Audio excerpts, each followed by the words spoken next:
சற்று முன் திமுகவில் இணைந்தார் புகழேந்தி. ஸ்டாலின் கொடுத்த மிக உயர்ந்த பதவி, அதிர்ச்சியில் எடப்பாடி.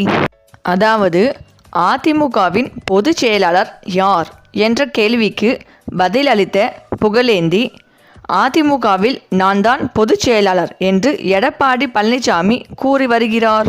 அவர் பொதுச் செயலாளர் இல்லை என்று தேர்தல் ஆணையமும் நீதிமன்றமும் கூறுகிறது. தேர்தல் ஆணையத்தில் இந்த விவகாரம் நிலுவையில் உள்ளது. இதேபோல உச்ச நீதிமன்றத்திலும் இந்த விவகாரம் நடந்து வருகிறது. ஒரு அரசியல் நிகழ்வில் தம்பிதுரை பேச முயன்றபோது அவரது கையை எடப்பாடி பழனிசாமி தட்டிவிட்டார். இதேபோல் எடப்பாடி பழனிசாமி காரில் ஏறச் சென்ற செல்லூர் ராஜுவை பின்னால் வரும் காரில் வருமாறு எடப்பாடி கூறியிருக்கிறார். இதெல்லாம் எல்லை மீறிய செயலாகும். தேசிய ஜனநாயக கூட்டணியில் இருந்து முன்னாள் முதல்வர் ஓ பன்னீர்செல்வம் வெளியேறியது வரவேற்கக்கூடிய விஷயமாகும். மேலும் அதிமுகவில் இருப்பவர்களுக்கு உரிய மரியாதை மற்றும் அங்கீகாரம் கிடைக்காத காரணத்தினால் அந்த கட்சியில் இருந்து விலகி திமுகவில் இணைந்து வருகின்றனர். மைத்ரேயன் முன்னாள் எம்பியாக இருந்ததால் அவரை திமுக சேர்த்து கொண்டது. அவர் எத்தனை காலம் திமுகவில் இருக்க போகிறார், திமுக அவர் எத்தனை காலம் வைத்து கொள்ளப் போகிறது என்பதை காலம்தான் பதில் சொல்லும். அதிமுகவை சேர்ந்த அன்வர் ராஜா, கார்த்திக் தொண்டைமான், மைத்ரேயன் ஆகியோர் திமுகவில் இணைந்துள்ளனர். இதேபோல் அதிமுகவில் இருந்து தம்பிதுரையும் திமுகவுக்கு செல்வதற்கு வாய்ப்பு உள்ளது என்று அவர் கூறினார். மேலும் இவர்கள் மட்டுமல்ல, எடப்பாடி பழனிசாமி தலைமையில் கீழ் உள்ள அனைவரும் அதிமுகவில் இருந்து விரைவில் வெளியேறுவார். தமிழகத்தில் பாஜகவுக்கு ஆதரவு இல்லை. பாஜகவால் ஒரு கவுன்சிலர் பதவியில் கூட ஜெயிக்க முடியாது. மற்ற மாநிலங்களில் ஆளும் கட்சியுடன் கூட்டணி வைத்து அந்த கட்சியை காலி செய்து ஆட்சியை பிடித்து வருகிறது பாஜக. அதேபோல் தமிழகத்திலும் ஆட்சியை பிடிக்கும் வகையில் அதிமுகவுடன் கூட்டணி அமைத்துள்ளது. 2026 சட்டமன்ற தேர்தலில் திமுகவுக்கும் தாவேகாவுக்கும் மட்டும்தான் போட்டி.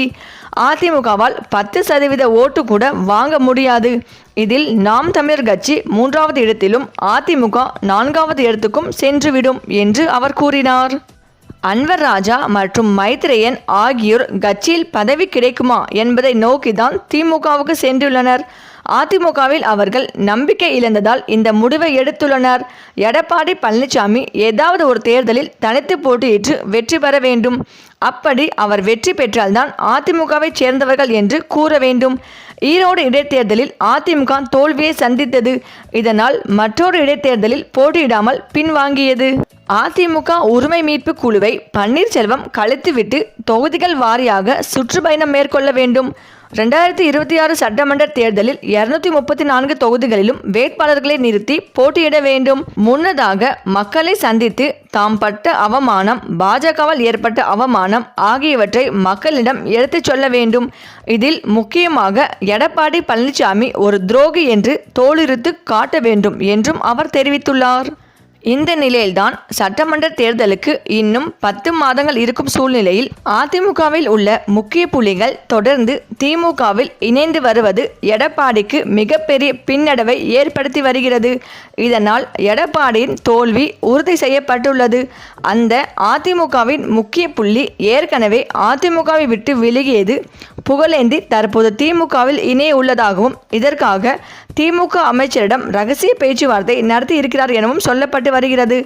அதன் பேரிலே ஸ்டாலினை அவர்கள் நேரில் சந்தித்து புகழேந்தி திமுகவில் இணைவார் என்றும் எதிர்பார்க்கப்பட்டு வருகிறது.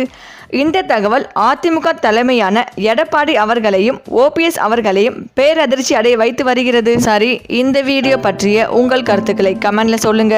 மேலும் இந்த வீடியோ உங்களுக்கு பிடித்திருந்தால் லைக் பண்ணுங்க, ஷேர் பண்ணுங்க, மறக்காம நம்ம சேனலை சப்ஸ்கிரைப் பண்ணிக்கோங்க. நன்றி.